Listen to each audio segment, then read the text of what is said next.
Hi there. Animal Crossing video today. I hope everybody's doing good. Thank you for joining me. Today, I thought I'd do something different, quirky. A what if situation. Say you wanted every villager on your island to be the exact same species. What would that be like? I'm sure a lot of people do this already, but just bear with me here. I think my daughter did it with horses, but she never really had all horses. So let's start with the alligators. There are very few, as you can see. Up first, we got Dell. He's cranky. Not a bad looking. Well, all right. I'm not going to be rating these guys because I think everybody knows how I feel one way or the other about them. But I just don't care for the thing around his head. But when you're looking at all of the alligators, they're gators, yeah. When you're looking at them all together, I don't know that I care for any of them. Not a gator fan. But here's the thing, if you're looking at the chart, you have one cranky, two jocks, two lazies, a normal, and then you got to go all the way down to snooty. There's really nothing in between. That's why I thought I would start out with the alligators and the hippos. They seem to have the fewest number of villagers. So I suppose that's 7 gators. You could have them all on your island if you like gators. With 3 to spare, who would you choose? I don't know. But this is what it would look like.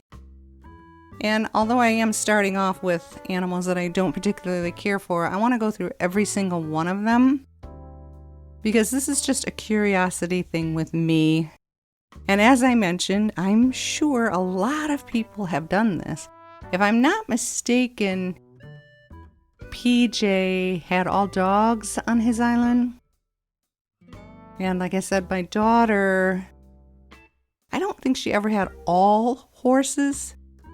She had mostly horses and then a couple others. And there are plenty of horses to go around, believe me. Now the other thing too, when you're looking at diagrams like this,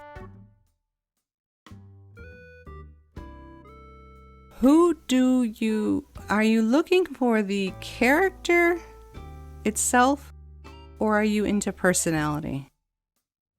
And with me, it's always been moth to the flame type thing. The brighter, the sparklier, the better. But with this game, personality means a bit. And I was going to say a lot, but I mean a bit. One of the disappointments I had when I started playing this game was the personality. We're moving on to hippos now. No, we still got a gator here. This is Gale. But anyway, getting back to what I was saying. Personality threw me when I first started this game. I really thought it was going to be important. And that's why they had the different personalities. But when you're in the game with your villagers, their personality never seems to shine through. Maybe with the smugs and the snooties, somewhat. But they're pat phrases that they repeat again and again and again. And every single one of your snooties will say the same thing. Every single one of your smugs will say the same thing. It's tiresome. And I had been hoping, probably foolishly, even naively, call it what you will, but I had hoped that these guys would behave as a crank would, behave as a jock would. And what I mean by that is the jocks would always be running up and down the island, jogging around the beach, lifting weights. All of the villagers tend to lift weights at times. You have active items that you can place on the island, but none of them use them. Here we are on the hippos now, starting with a Rocco here. So we got 3, 4, 5, 7 here as well. So like I said, I started with the smallest groups first. So if you wanted all the hippos, this is what it would look like. You'd have one cranky, two jocks, one normal, one peppy, and one smug and one snooty. So there's a little bit more variety with these guys.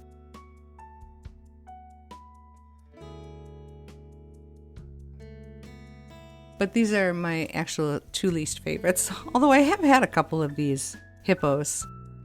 I think I even had Rocco on my island at one point. I don't remember.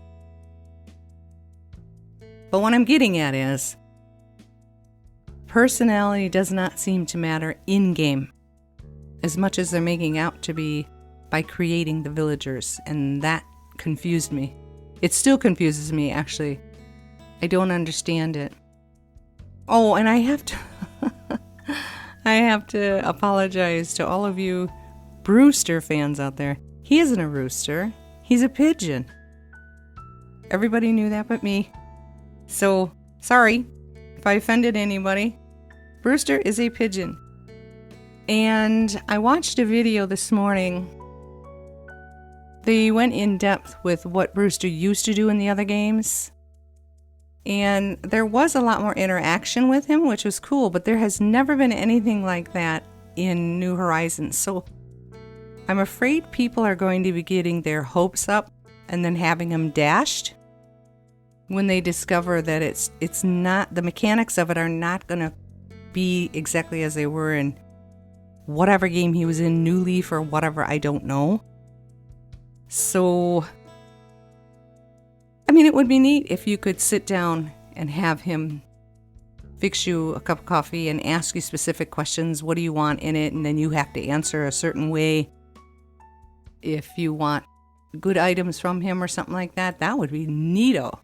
Because she also showed the droids. Is that what they're called? Wow. When you build a bridge, Lloyd will do the arm thing, the arm waver. There were several of them in other games, and apparently Brewster keeps them for you or something, or gives them to you. I do not remember. I just can't see how that will work into New Horizons. Still not as hyped about that as everybody else seems to be. But I just thought I'd apologize to anyone who may have been upset that I called Brewster a rooster when he's actually a pigeon. Now, here's our last hippo, and this is Biddy. She's snooty. I've seen her so many times. So that's what it would look like on your island if you had all gators and or all hippos. I hope you guys like this idea of our video. I was going to say, hey, if you really are bored with New Horizons, maybe you could try this. But I don't want to do that. I mean, everybody's bored for various reasons, right? So to each his own. I am and I'm not. But I really appreciate the fact that you watched this, stuck through. Give it a like if you want. Thank you for supporting my channel as well. Have an absolutely fabulous day. Bye-bye.